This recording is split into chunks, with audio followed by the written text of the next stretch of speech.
The First Descendant is a game that I had not heard of until right before the crossplay open beta launched. I decided to check it out since I already love playing other looter shooters of this genre: Destiny 2, Diablo, Warframe, even Borderlands. So I gave it a shot and I thoroughly enjoyed what I played. I put in quite a few hours, I don't even want to say how many. I may have not been prioritizing my time the best when playing, but I was still able to beat all of the content within the beta that they had to offer, albeit due to something I'll talk about later in the video. Nonetheless, I had a lot of fun going through the areas that they gave us and the bosses they gave us to play with. That doesn't mean, however, that the game was perfect by any means. Let's start by getting into both what I liked and either did not like or found that needs to be fixed for the game to really have a chance to shine. Starting with what I really liked about the game was the sound of the weapons. Getting a weak point crit with any of the weapons, especially the SMG, just sounded amazing. Albeit the bass sounds of the game were a little high at the start, I had to turn them down quite a lot at the start just so I could hear my friends in parties, but that's something that's easily circumvented. But the weapons themselves just felt very smooth to handle for the most part. Modding them felt very akin to something like Warframe, so I was already quite used to how I should be modding my weapons and Descendant alike. Some people I heard had problems with the ammo economy in the game. However, I felt once I got into the rhythm of always having 3 of the 4 different weapon types, I usually wasn't running out of ammo in any instance. The bosses gave you quite a lot of ammo, and even without actually having any mods to increase your ammo reserves, stuff like your general ammo in a boss fight would always give you max, so I felt like at least in the boss fights alone, I was never really struggling for ammo. The power ammo definitely was more up to RNG in stuff like the boss fights. I didn't really, I had a lot of times where I would just kind of not get any. But I mean, your other weapons should be strong enough that you can circumvent that, or also use stuff like the abilities in each Descendants kit, which were all very fluid, they felt very nice. I will say casting times definitely could go up a little bit. I feel like I got stuck in a lot of instances where I would get in a tight situation because I would try and cast multiple skills at the same time. Didn't really work too well sometimes, but other than that, I love the abilities. I think each one felt very unique with how they played. I do think that some of the scalings were a little funky for some of them, but I think that's just something that will just have to be play tested with a little bit more and fixed as we go on. Besides the gunplay and feel of the weapons, though, next up we're going to talk about the graphics of the game. I think it was very good for what it was on. The game does run on Unreal Engine 5 and it really does show. Some of the base areas, including all beyond the main hub of the game, I thought looked absolutely stunning, and I can only imagine to see other areas that they'll give us to explore in the final game. I will say some of the close-ups on the PS5 that I was playing on, I played in performance mode. The close-ups in All Beyond definitely were not the most stunning, but that was a very small aspect of the game's visuals themselves, and especially stuff that can be optimized a little bit more, I feel. Especially for console, I think they definitely have a little bit more to do with that, which we'll talk about a little bit more later on, but other than that, I think all 3 of the areas that they gave us to play in alone were very unique in each aspect. I think the grapple hook was a great addition to having that because it allowed me to kind of play around to seeing how I could use this to get from point A to B faster while still feeling like Spider-Man and keeping as much momentum as I can, which I don't know about you, but that just feels awesome in a game that's also a looter shooter. The bosses, though, were easily my favorite part about what I played. Even though a few of them share the same enemy type, quote unquote, being resistant to about 90% of your weapon damage, it seemed, it forced you to not rely on your weapons as much and more into the abilities of each descendant. I found each of their unique phase shifts after you get them enraged enough made all made it just all the more worthy for them to classify as their own boss. Maybe not as different difficulties like that, but as I can even see from the last closed beta test, it does seem like they've kind of played with the levels and such to kind of get a gauge for how difficult each boss can be, it seems. I do know that there were two other bosses in the last closed beta test that we did not get to experience in here. I do hope that they are not scrapped because I personally think that they still warrant being their own boss. I think the more bosses, the better.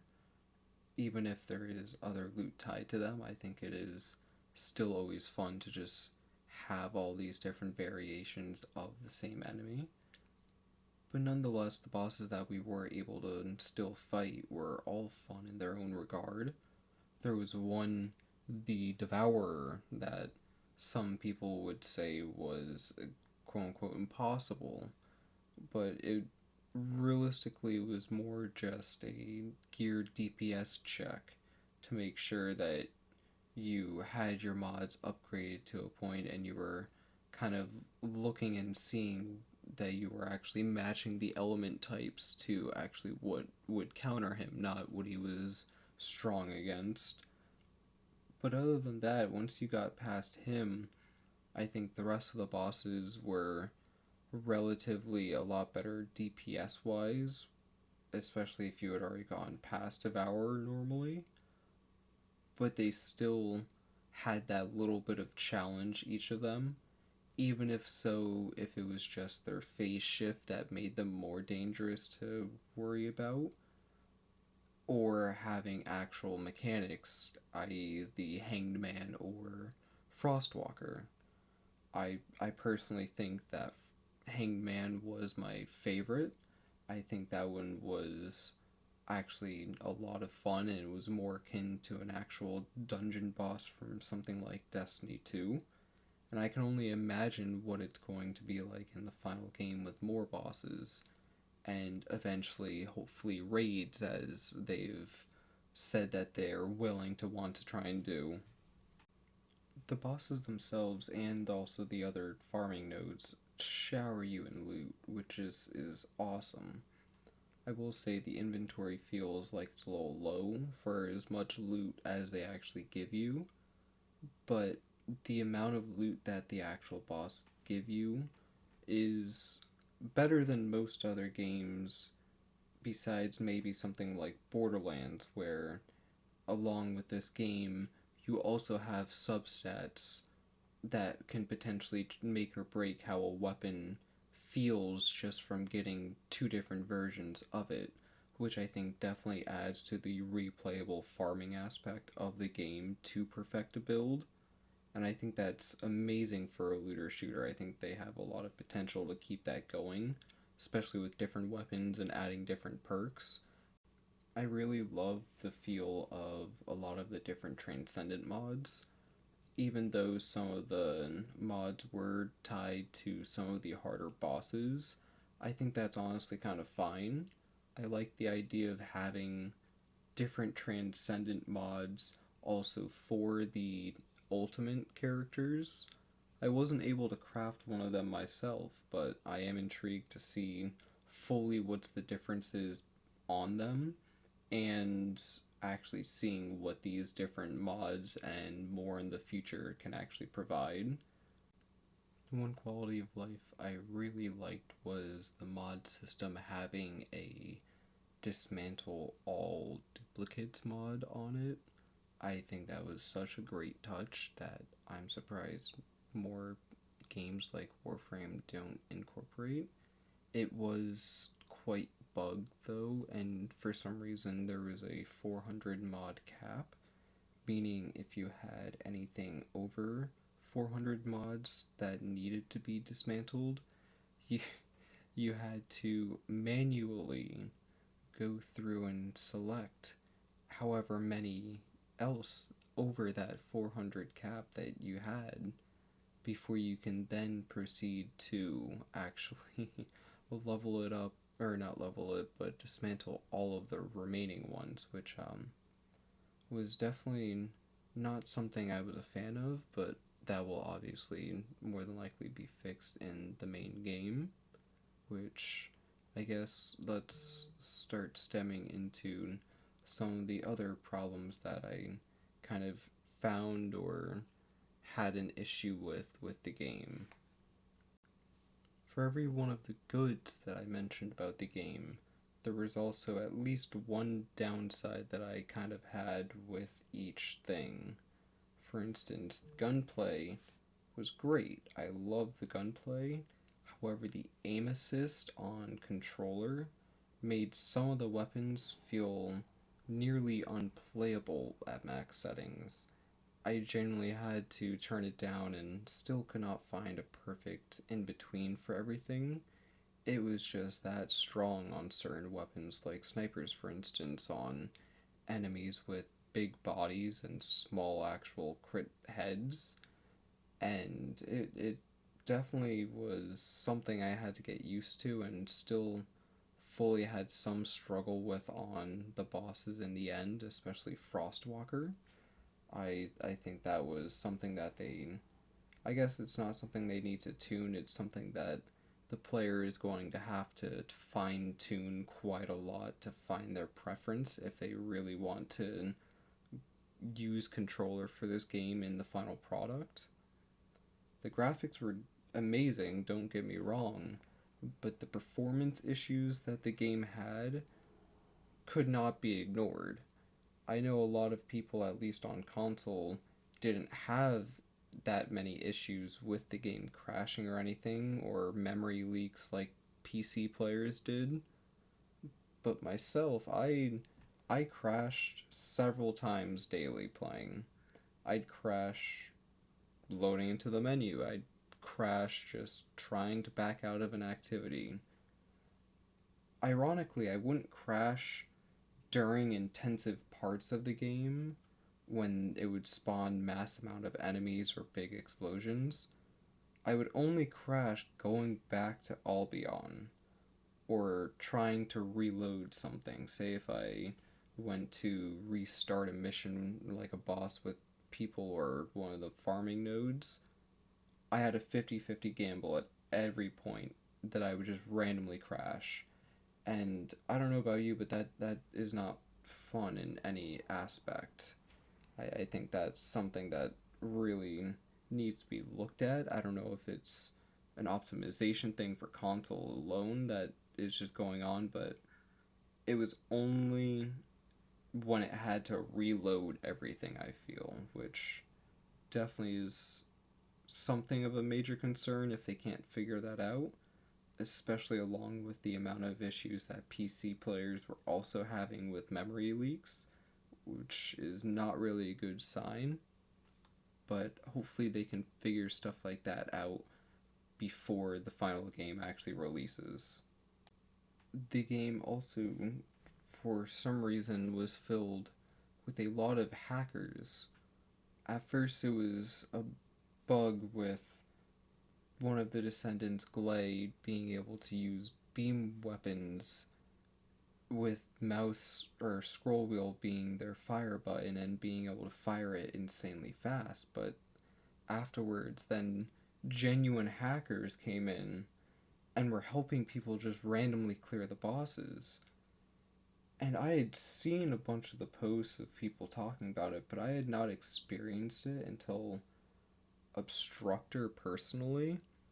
And even in the end, my Frostwalker clear that I had mentioned earlier, the I had a hacker clear him. He came in and I saw the name. I was like, there's no way. After losing my team that we had tried to restart with, and I just see the man fly past me. I'm just like, wait, what was that? And I realized again that it's a hacker, and my friend, that was the first one he got to experience as well. So I hope that's not something that will last long. I hope they can crack down on that very, very quickly, because that's something that should definitely not be allowed at all, especially in a game that does have bosses and such. Speaking of the bosses, I definitely think you should be able to load into them solo. I I did end up doing a few of the bosses solo with my Glay, but even then, I think it should be easier to be able to match solo into bosses. Even some of the other ones that may have potentially not been quote unquote soloable, with how much less HP they have in solo mode, I was actually quite intrigued to see how they would work out, see how the mechanics would work if it would allow you to even potentially solo stuff like that. I hope that is a feature that they end up thinking about adding, especially with more endgame content potentially in the future.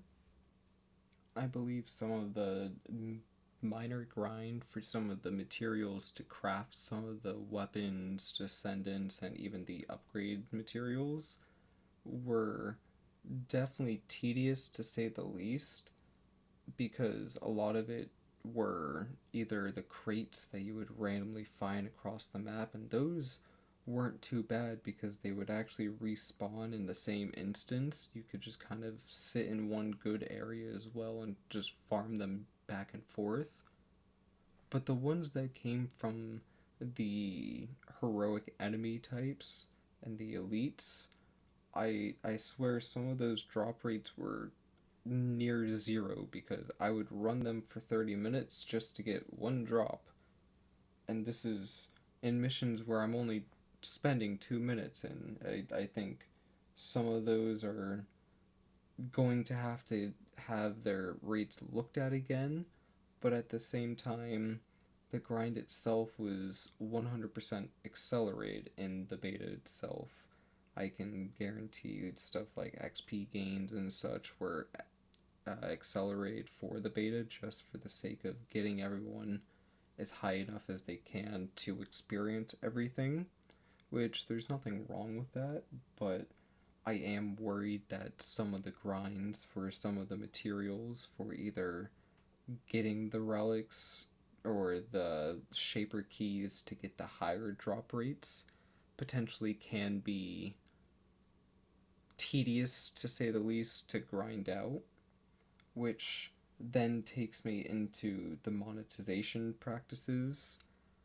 I'm not familiar with a lot of Nexon games, but at the same time, they seem like they want to keep the same atmosphere as other games in the same genre, so I'm going to take something like Warframe, for instance, where you have that premium currency that is mostly used be outside of the cosmetic aspect for the pay for convenience instead of pay to win. As long as it doesn't go down the route that, say, Call of Duty is gone, with some of their skins getting actual perk benefits and extra stuff included into the game just for having the skin, then they'll be in a pretty good point that it won't infuriate people that don't want to spend money on their premium currency but still want to enjoy the fullest of the game without making it feel fully free to play but forced to pay for fun. In almost the aspect that Destiny 2 is gone, where it is free to play, but it's not fully free to have fun with everything they provide you, since they heavily limit and try and charge you for almost everything and anything they can. I hope that changes. Nonetheless, I think as long as they don't get too predatory in the actual monetization of the game, it has a very good chance to actually have a good run and actually be a very well off game that I would very much recommend to other friends of this genre that already play stuff like Destiny 2, Warframe, at least even to just try it out a little bit, see how you like it. It's never a bad time to try and pick up a new game. Other than the main problems I've already listed, there were only just some little minor ones that I also experienced. Like, for sometimes the grapple hook just wouldn't work at all. It would just kind of drag you across the ground. Sometimes if enemies would group up into you, or you were so happen to be standing right where they would be spawning, you would be instantly ganged up on and with little chance to escape. So they should definitely double check the hitbox and collision on enemies with the character model, but other than that, I didn't really have too many other issues. I can't make too many comparisons. I didn't play the last beta, unfortunately. I didn't even know about this game. I do feel that most of the missions felt very repetitive in the sense that you were just defending an objective for most of them. I do feel the add density inside the missions, though, was very nice. I think you could go about it in two different ways, where in most cases you could kind of train them like it was a Call of Duty Zombies game, or you could just sit there and slay out all of them in Last Man Standing King of the Hill style it, which I think is a very nice little separation of the two if you wanted to do it. I do hope in the final game there are some more variations of the missions as we go further, some more actual active aspects of the missions, but I am intrigued to see how the story will play out. Some of the dialogue itself in the story had me laughing more than piqued in my interest. Some of it was very poorly translated, to say the least, along with a lot of the mods. I think that's something they really need to make sure is set in stone before the game ships, because that is not something you want, is mods to be not fully known what they do without doing meticulous testing with them first, just because of a translation error potentially. But on top of that, I also really do not like that the mod system, you have to back out to see the updates to said weapons or Descendant.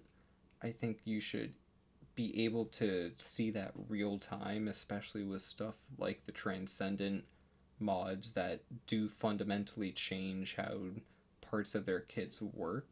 I think that will 100% have to be changed so that you don't have to keep backing out to seeing, oh, does this mod actually affect anything in their kit? Like, let me see. I think that's something that definitely needs to be looked at again. Alright, I know I've rambled on for quite a bit now, but I will say I'm just very intrigued to see the final product of the First Descendant. I just really hope that Nexon makes this an actual passion project and really commits to making sure the game is in a state where it should be shipped, especially with the issues that they have that are more major, like the optimization issues and memory leaks on console and PC. I really hope that they just keep it under testing for as long as they need before it is actually ready to ship, because that is something that plagues way too many games nowadays, where they ship an unfinished game and expect the community to just stay around, and a lot of games just kind of die off very fast because of that.